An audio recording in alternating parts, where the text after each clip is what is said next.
Hey guys, I feel like this trend is like way dead already, but I thought, you know what, why not just hop onto this dying trend with my unnecessary, unneeded, unpopular opinions, because I got opinions and I might as well say it anyways. Originally I was gonna use that computerized voice that everyone uses, but after watching so many tutorials, it just seemed like so much work that I really wasn't gonna do.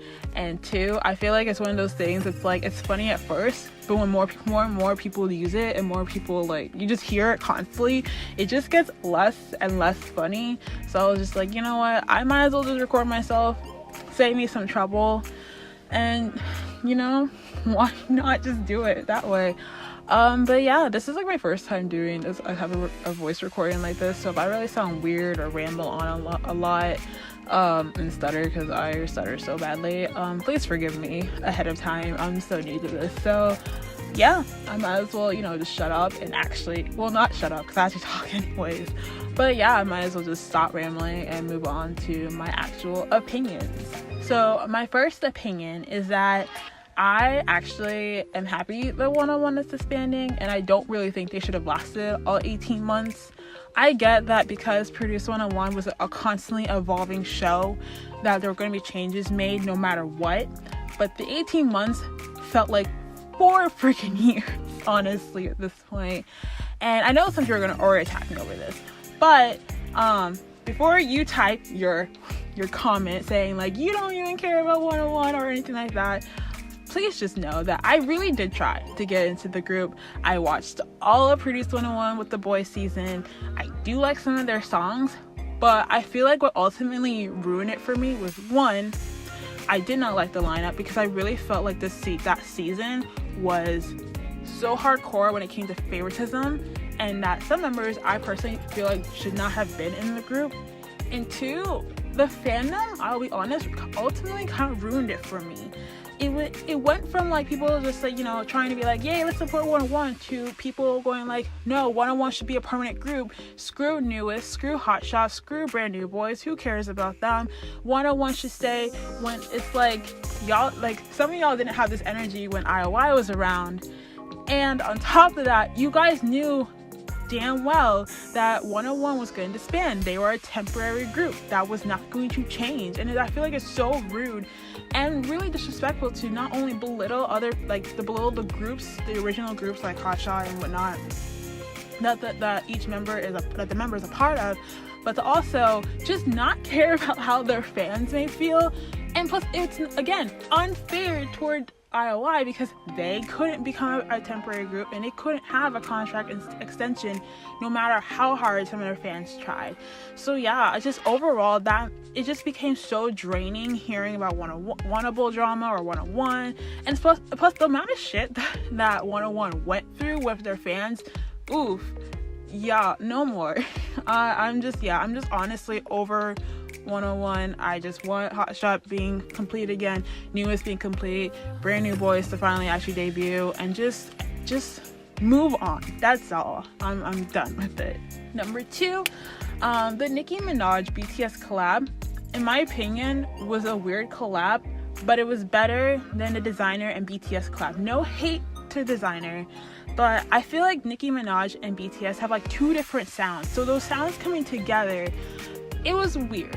But I'm not gonna lie, it was when I first heard it, it was not that bad, but thinking about it, I was just yeah, this is kind of one of those weirdly what type of simulation are we in, dimension collabs. It didn't really make sense, but I'll admit it wasn't too terrible. It was actually something I would listen to, but overall Idol did become kind of get old for me.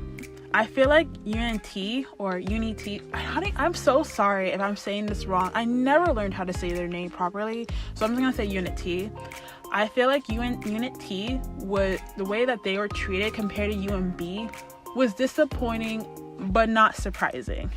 I feel as if the company already had in their minds that UMB would be the better group, so they basically put Unit T on the back burner and did more for UMB than they did for Unit T. Because compared to how many promotions UMB had to Unit T's 2 promotions, which was a debut and then their last comeback. 2 albums, barely got any time to, you know, put themselves out there. And I really hope after these horrible promotions and just the little amount of work that was put into the group, I hope that something good comes out of them. I hope that the girls got more popularity or just something, because I just felt like it was almost a waste. You might as well just had said, we're gonna just promote UNB and forget the girl group, because it was just so irritating to watch, honestly. And like, this is no hate to UNB. I think UNB is a great group too, but just comparing and contrasting the treatment between the two.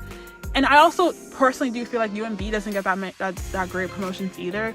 But just the little that Unit T got was just something that was so frustrating to have to watch. And then next thing you know it, they're gone. So my next opinion, my 4th one, would be that Cosmic Girls and Oh My Girl getting their first win was a well-deserved win, but a long overdue one.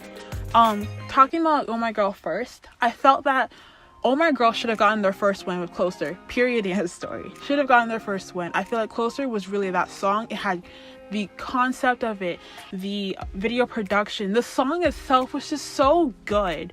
And I'm gonna sound kind of annoying for a second, but it made me high-key bitter that they didn't get a single win with that song. And Cosmic Girl songs have been pretty solid up until now. I think there was only like maybe one song that I was kind of like not that great about. But overall, and especially, I'm glad he especially got this win with Save Me, Save You, because that is right now been my most played song of this year overall. And I just think that it's just so great to see like girl groups who've been not getting their wins or getting any type of attention put on them finally getting that attention. And so I'm just so happy that at least these 2 groups got their first win. 24K's Bonnie and Clyde was their weakest song to date. I personally love 24K. I've been a fan of the group since the You're So Cute era, and just for me, the song and the music video was just kind of like one of those like when I first heard, because like based off the teasers, I was so pumped because I thought they were going to do like a modern spin on the Bonnie and Clyde story, you know, and I thought maybe it'd be like, one of those racer type stories, but all that came from the music video was just cars, a possible induced seizure, and a really pretty girl. I feel like the mini album was a really great mini album. Just unfortunately, I feel like the song itself was just kind of disappointing and could have been better. Hotshot's early Flowering mini album has some of their best songs to date, but I personally feel as if Better was a better song, no pun intended, was a better song than I Hate You. I'm not saying I Hate You was a bad song. I love and adore that song. I love the choreography, but I don't know, Better for me just stuck, and I would have loved to have seen a follow-up music video just for Better.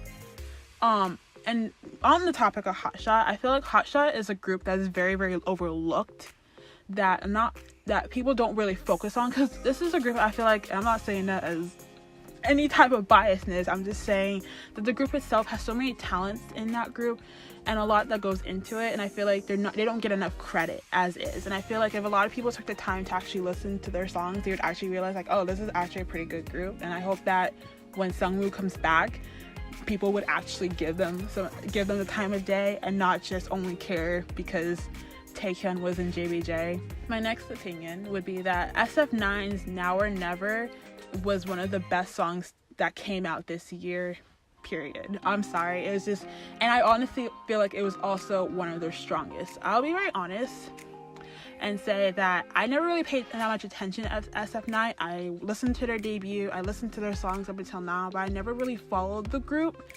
But this song, honestly, I know I sound so dramatic, but this song honestly changed that. Like, I really was just like, I was so taken back by the beat, the visuals, the looks of each member, and just overall, the whole concept as a whole was just something that like drew me in. And I have not stopped listening to that song ever since. It's still my favorite.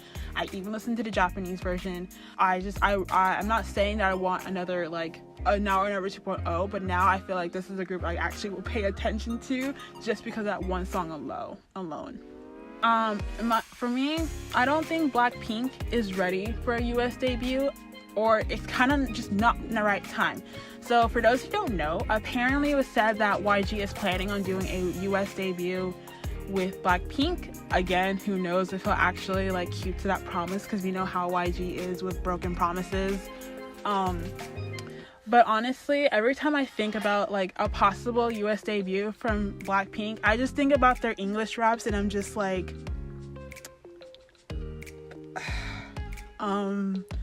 anyways, especially Bitch I'm a Star But No Patrick. Just keep it. Like, instead, just give us another album and fix the English raps, and then we'll talk about that. But I will say the only English rap that I actually really liked was Whistle.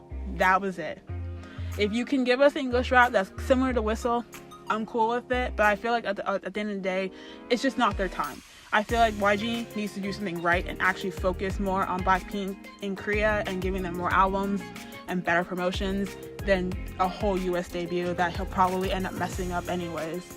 Kyungri's Blue Moon was another amazing song that came out this year that should have gotten more attention. I feel like it was one of those songs that just people, again, just overlooked. And I'm really hoping she gets another solo comeback along with a Nine Muses comeback. Please, I'm begging. I love Nine Muses to death, and I just really want them to get a win, just anything. And I just want another song. That's it. But overall, Kyungri's Blue Moon, first of all, beautiful visuals. The dancers, just everything about that song was just right. And I hate the fact that it didn't get that much attention. It literally struggled to get a million views. And even then, it was just one of those songs that people just didn't give the time of day. And I would also say, if you're done with it, after watching this video, please go listen to it. It's a really good song. And I feel like actually, just to go sidetrack on a little bit, I feel like nowadays, a lot of people just miss out on good songs just because the group or the singer isn't popular or well known. They care more about like what's trending rather than like all these other groups that you may have never heard of. But yeah, please listen to the song. It's a really good song, and I really, again, another song that throughout this year I've been listening to nonstop. I feel as if Holland's songs have really great messages, and I think what he's doing by being an openly gay idol is something that's amazing, and I really applaud him for. But I feel like the songs have just, for me, been lackluster. Like when I first heard Neverland, again, I adored that song. It was so nice, but the thing I couldn't get past is just that his vocals are not good. I really think I really hope he works on his vocals, because his voice really does need work. And I feel like a lot of people are either don't want to say it, don't want to mention it, or are just ignoring it because they want to support him, which is great, which is fine. You want to support him, that's great. But like, let's not ignore the fact that his vocals really are not that great. They're not the best. And I hope that over time, his voices do get better. His voice does get better. The Jennie is lazy situation was something that was a long time coming, but went too far. Because for me, I was honestly not shocked that when people started talking about her being lazy. Because honestly, you could see if you looked at a lot of videos and a lot of performances, you could kind of see the progression up until this point. You could see there was a lack of energy on stage, just no energy there. She wasn't really putting in her all like the other members. But that being said, a lot of the hate that came with this was just so unnecessary. I feel like this all started with people who were genuinely concerned with what was going on with Jennie. Why was she not putting in her all like she used to, and when Blackpink first came out? And I feel it, and a lot of people who were just trying to spread awareness and trying to just say, Jennie, like, hey, we're here for you, and just all that kind of stuff like that.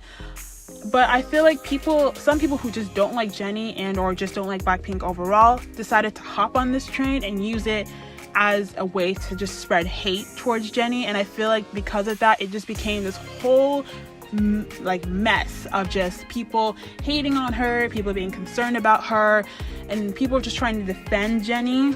But at the end of the day, I really hope whatever is going on with her, that it gets resolved. I really hope that she dances or performs like herself again on stage. I personally feel like YG kind of made it worse by deleting comments or videos talking about her being lazy, which also I want to just say I hope YG has that same energy for the other 3 members. But overall, I feel like this is a topic that I feel like that needed to be addressed, but because a lot of people just decided to just bombard with hate, the message, or just kind of like raising awareness of the situation it was just missed and just turned into like a whole Jennie hate train. So speaking of Blackpink, I personally really did love the Kiss and Makeup collab with Dua Lipa, but I think it could have been better with Rosé and Dua Lipa, or Lisa and Rosé with Dua Lipa collab, because I feel like out of the 4, mainly Rosé her vocals fit the song the best, and I also thought Lisa was like a second to that as well, and I don't know, I feel like it would have just been more suitable with just those 2. I feel like Really Really Bad Boy was not a horrible song, it just had too many ideas in one song. Like, I really enjoyed the music video. I loved the little quirks and like aesthetics that come in Red Velvet music videos. I really do love that. I think they're some of the best parts about Red Velvet's promotions. And I liked parts of the song as well, but I can understand why some people are not a fan of it. It's really on the whole, on the really experimental spectrum of it all. And I feel like this was just one of those songs that either hit with some people or miss with some people. But changing gears real quick, I feel like Power Up was a song that was beneath Red Velvet. I feel like they were trying to do another Rookie / Red Flavor kind of song, but it kind of ended up being a bit too childish for them. Again, I'm not hating on it. I feel like it was a cute music video. I liked the music video, but the song itself, I was just like, I feel like this wasn't something for Red Velvet. I feel like it was something for another group, but just not Red Velvet. I feel like this was something that like it was beneath them. I feel like BTS had a year of weak title tracks and really good side tracks. I especially felt this with Fake Love. I feel like Fake Love was the weakest song that they had, while Love Yourself Her was their weakest album. And every time I mention this, just in like anywhere, people were always telling me like, well, that album got like 1 million pre-sales, or it was #1 Billboard, like it wasn't a weak song. You don't know what you're talking about. I am not talking about numbers when I say it's the weakest song or the weakest album. I am not talking about numbers, because let's be honest, BTS could release anything. BTS could probably just release themselves just, I don't know, making weird noises with their mouths for a good 45 minutes and it would sell. I am talking about that I felt as if the song itself, like for Fake Love, was way too repetitive. I feel like the only strong parts of the song lyrically were only in the rap portions. The music video, beautiful ass music video. I loved the music video. And I feel like with Love Yourself Her, it was an album that was kind of forgettable compared to the others. I feel like a lot of the songs some were a little overhyped, and some that was just kind of like, I don't know. It was just, I don't like ever comparing like their old songs with their new songs, because you know how artists change over the time. But I feel like it just wasn't as strong as some of their past songs overall. Momoland is the next Crayon Pop. So before I go any further, let me just do a quick rundown on what I mean by that. And I have to first mention Crayon Pop situation. So the reason why I'm kind of making this comparison is because Crayon Pop also had a viral song that I believe was released in, I think, 2013, and it was Bar Bar Bar. I remember being a K-pop stan around that time, and you couldn't go anywhere or watch any variety show, anything, without someone mentioning Bar Bar Bar, doing the dance, doing a parody, wearing the outfits. It was everywhere. They even went on tour with Lady Gaga as an opening act because of that song. And I feel like the company tried to one up, like coming out with Ui or Ui, sorry if I'm mispronouncing now, and honestly, it didn't reach the same success as Bar Bar Bar. And even after that, they try to constantly, you know, change up the concept and do different things, but it just never reached the same amount of success as Bar Bar Bar. And then eventually the girls started going on hiatuses, and a lot of their songs weren't even charting that well. And then eventually all 5 members ended up leaving the company, and right now we don't even know what their fate's gonna be, because they wanted to do something similar to Shinhwa, but with one member taking care of a child, we just don't really know what's gonna happen to them. So, and I feel like Momoland could go down the same path. Now, I'm not saying the whole child and all that kind of stuff like that, but I'm not completely the same, a similar path. I feel as if nowadays the company is trying to make the girls viral than giving them good songs. They just want anything to make the girls viral at this point.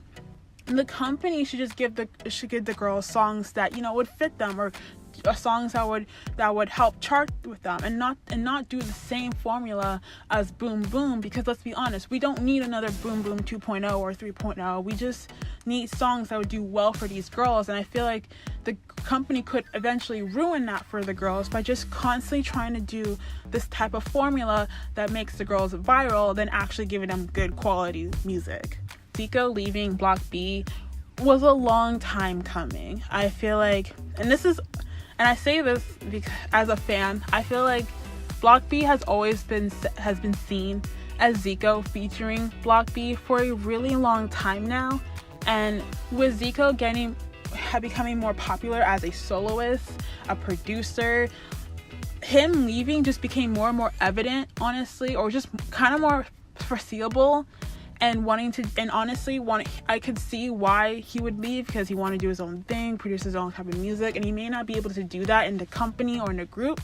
And honestly, when it finally was announced that he was leaving, I really just was not shocked. I feel like a lot of people kind of saw this coming, but I'm more curious to see what the group does without him, because I feel like now that I'm not saying this as like I hate Zico or hate towards him, but I feel like now that with Zico gone, there's more opportunity for members of the group to shine more than they could have with Zico in the group. And I really hope everything goes well for them. I hope that people I hope whatever they decide to do or release does well for them, because I feel like a lot of people are going to try to see if Block B fails because they don't have Zico.